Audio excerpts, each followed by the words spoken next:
na si Speaker Martin Romualdez, kami po ay nagagalak na nakarating dito sa inyong lugar sa Batangas. Maraming salamat po.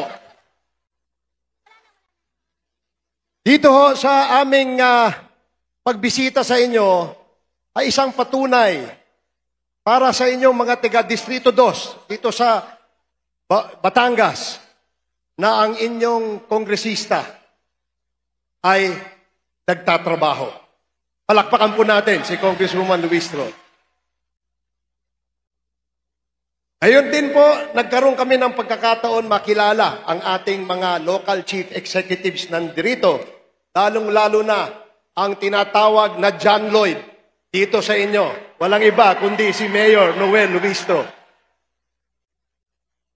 Alam niyo po, isang pagkakataon ito para sa amin, para pasalamatan ho ang constituents ng 2nd District of Batangas sa inyong patuloy na pagsuporta sa Quadcom. Ang Quadcom po, ang layunin ng Quadcom walang iba, kundi ho ilabas ang katotohanan. Yan lamang po ang aming layunin. Wala po kaming ibang hiling, kundi sana po mag-cooperate yung aming mga pinapatawag na mga witnesses nang sa ganon, lumabas po ang katotohanan na matagal nang hinihintay ng taong bayan. Di po ba?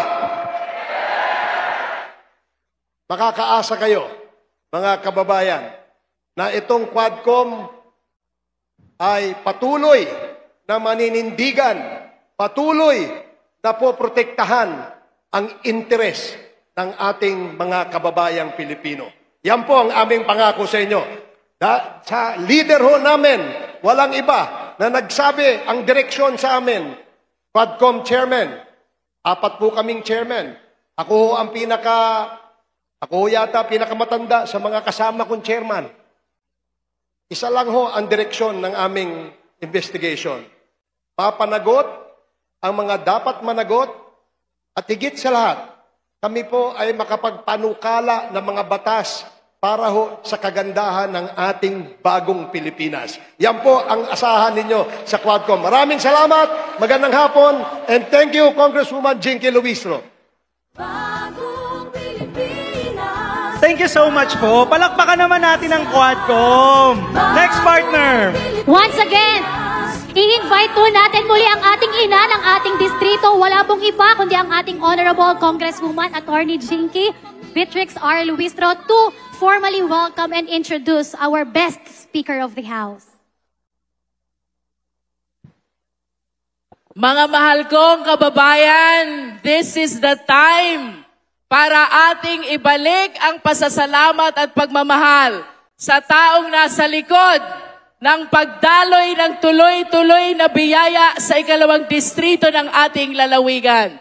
I am honored to introduce to you the Speaker of the 19th Congress of the Philippines, the Speaker of the People, the best Speaker of the Philippine Congress, pinakamalakas na palakpakan sigawan, Speaker Martin Romualdez! Bagong Pilipinas, maginhawang pamumuhay, narito na, puno ng pag-asa at ngiti, ang bawat umaga, walang maiiwan, ikaw ay sasamahan sa mapagalingang Republika. Serbisyong mabilis at masaya.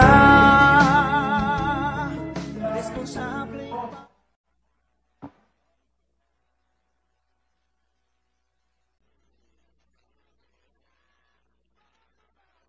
Kailangan ko i-acknowledge yung ibang mga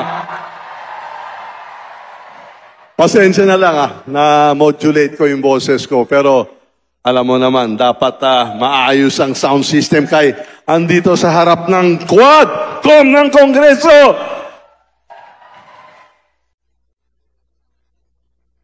Siyempre naman, kailangan ko ipakilala ko yung mga kasama ko sa liderato ng Congress. ang ating Senior Deputy Speaker from Pampanga, Congressman Dong Aurelio Gonzales. Ang lead chair ng ating Quadcom, the one and only Surigao del Norte 2nd District Representative Ace Barbers. Our Abang Lingkod Party List Representative Caraps Paduano, Chairman of our very, very important Quad Committee din. Siya siyang co-chair natin. Surigao del Sur 2nd District Representative Johnny Pimentel. Antipolo 2nd District Representative Romeo Acop. Isa sa isang magaling na abogado at very active dito sa ating quads. Bukidnon 2nd District Representative Jonathan Kid Flores. Ito, sikat na talaga kasi artist na talaga pero bumalik sa Kongreso.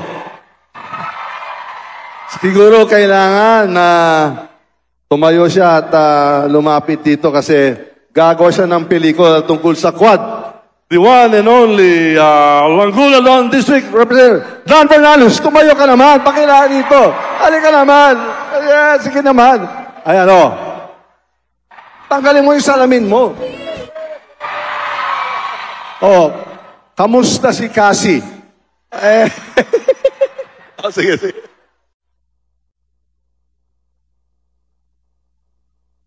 Ito, siya ang sinasabi siyang neophyte na representative pero sa Kongreso, siya isang crush ng bayan. Our congressman from the One Rider Party List, Congressman Representative Raj Gutierrez. To Bawan Mayor Ryan Dolor and our Sangguniang Bayang Bawan, of course, our former Mabini Municipal Mayor Noel Luistro, sa lahat ng mga mayor natin, kay Tingloy, of course, from, I think, San Luis, San Pascual, Lobo, Bawan, of course, and the other municipalities of the 2nd District. Bawan Technical Integrated High School Principal Dulce Amor Abante, Schools Division Superintendent Dr. Marites Ibanez, our Department of Works Highways Regional Director Engineer Sonia Paglikawan, our dearest Batangueños, distinguished guests, friends, ladies and gentlemen. Pasensya na, babasahin ko itong speech kasi kanina pa hinanda to ng mga staff ko. Baka magalit sila kung hindi ko babasahin ko. Tsaka maganda na may mensahe.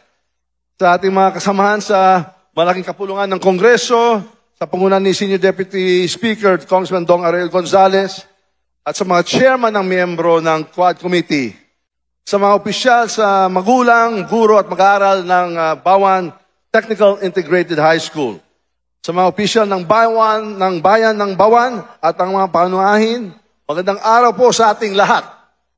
At hindi naman pala Bawan kompleto pala yung segundo distrito ng Batangas nandito. Kaya, ano kaya? Huling palastas. Gagawa ko ng contest dito kung sinong pinakamaingay. Ano? Kung sinong pinakamaingay, may premyo.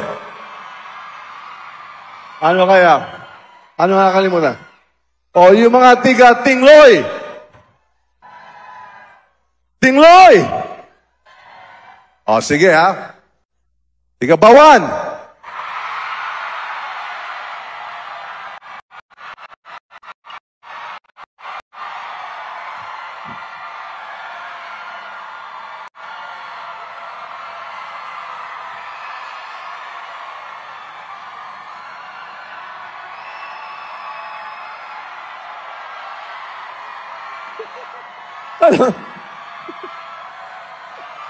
Ano to?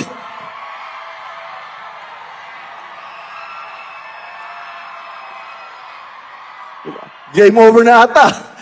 Lalaban ba yung mga mambayan dito? Ano kaya? San Pascual?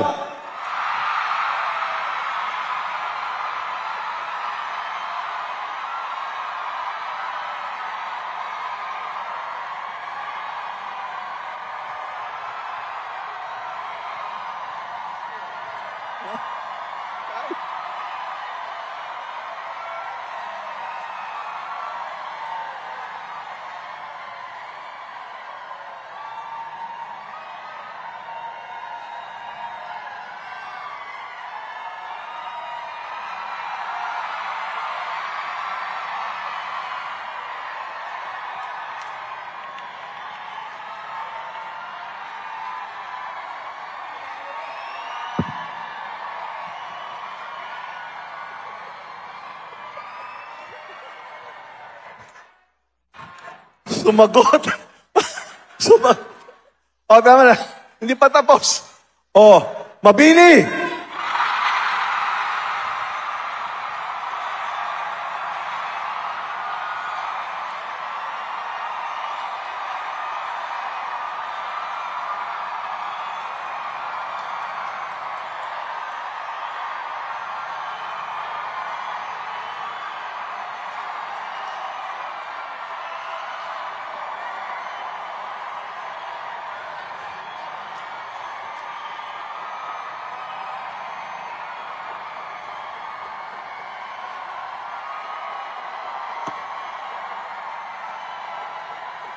Okay.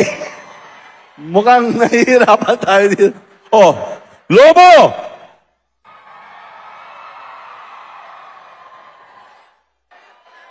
Malayo, malayo. Kayo naman, mga home court advantage ninyo. Ha? San Luis!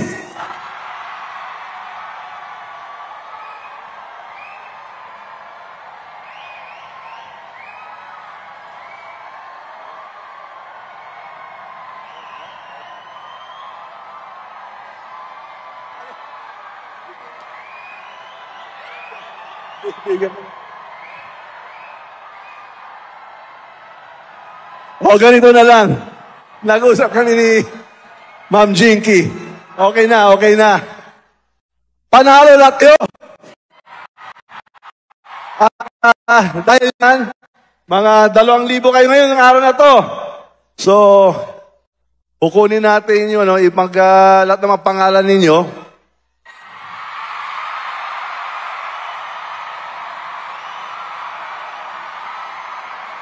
3,000 pala kayo? 3,000?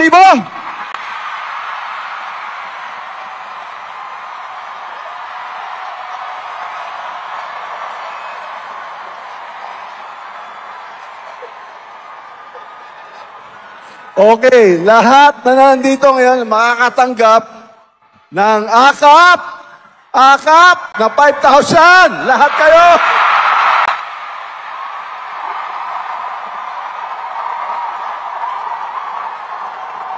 At para sa mga estudyante, isip, 15,000 yan. 15,000 para sa mga estudyante, scholarship. Ayan na, o yun. O sige. Panalo tayo lahat dito ngayon. Maraming salamat. Basta kukunin ni, Congresswoman, lahat ng pangalan nyo, lahat kayo magiging beneficiaries ngayong araw na to. 3,000 po kayo.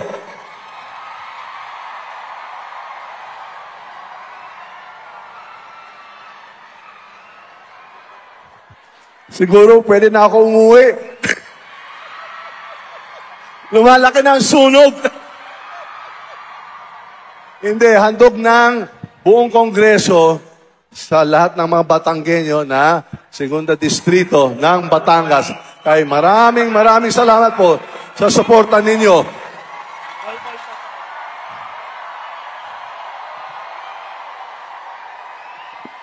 Larga!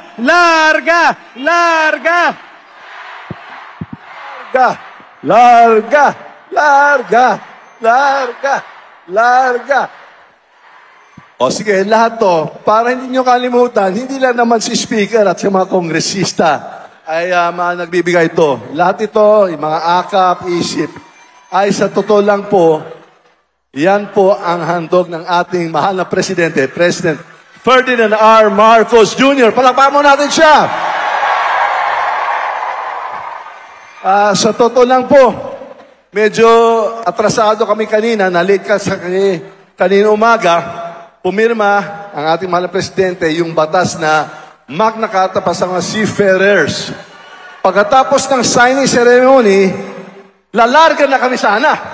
Pero sabi ni Presidente, Speaker, hali kayo. At tinuro pa niya, at si Jinky, hali kayo.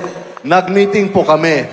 At sa totoo lang po, sa madaling silita, tuwang-tuwa ang ating mahal na Presidente kay Madam Jinky Luistro. At napakaganda ang ginagawa niya sa Kongreso. At siguro naman, hindi ako makakamali kung anong mensahe ng ating Presidente para sa iyo. dapat ihalal mo uli si Congressman Jinky Luistro para sa Kongreso. Larga! Larga! Larga! Larga! Larga mabini. Palakpak po natin siyang magaling talaga eh. Tama yung decision mo na hinala mo siya, pero kinanlan natin na ibalik natin siya sa Kongreso. Kaya ako bilang speaker, kailangan po natin siya para sa katotohanan, sa katarungan at sa kapayapaan ng hinahanap ng ating quad. Siya, si Ma'am Congresswoman Yervil Beatrix Luistro. Larga! Larga! Larga! Larga! Hindi lang naman dahil kapartido ko siya, kasi bilang lakas CMD congressional candidate natin, mahal na mahal ko siya kasi ang ganda talaga, masipag, at talagang hindi niya binibitawan lahat yung mga obligasyon niya sa distrito. Kaya siya ang isang model congresswoman.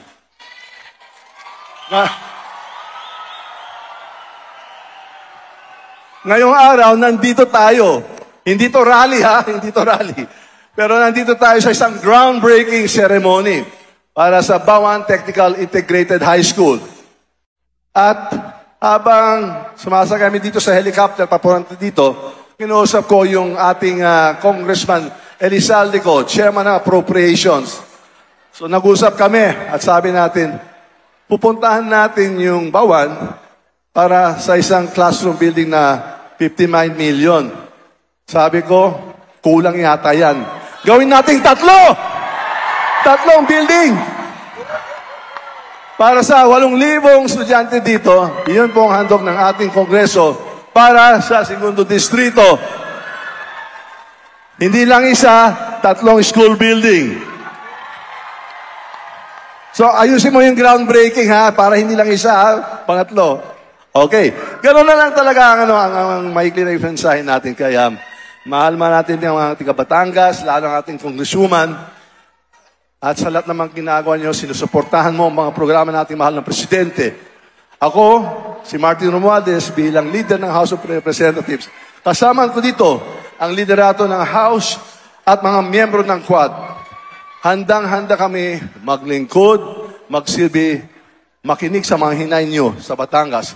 Mabuhay ang Bawan! Mabuhay ang Batangas! Mabuhay ang sabayang Pilipinas! Damo-damo salamat! Bagong Pilipinas, bagong pag-asa. Yeah, hey! Bagong Pilipinas. Muli, pakinig ko yun! Mula isang school, gagawing 3! Yan. Inaanyayahan po ang ating mga panauhin na medyo pumunta po sa unahan. Mga ushers, usherettes, pakitulungan po sa silya. Inaanyayahan po ang mga taga-local government unit ng Mabini na pumunta sa unahan para sa photo opportunity.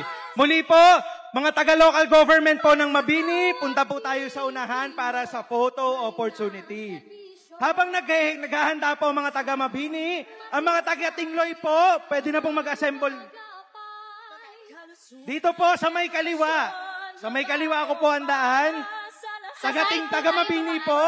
Yan. Mga taga-Tingloy po, pwede na mag-ipon-ipon dito, mga taga-Tingloy. Dito po sa kaliwa.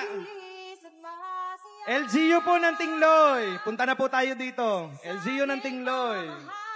Dito po sa kaliwa ko. Dito po mga taga San Luis. Hindi, San Pascual muna po. San Pascual bago San Luis.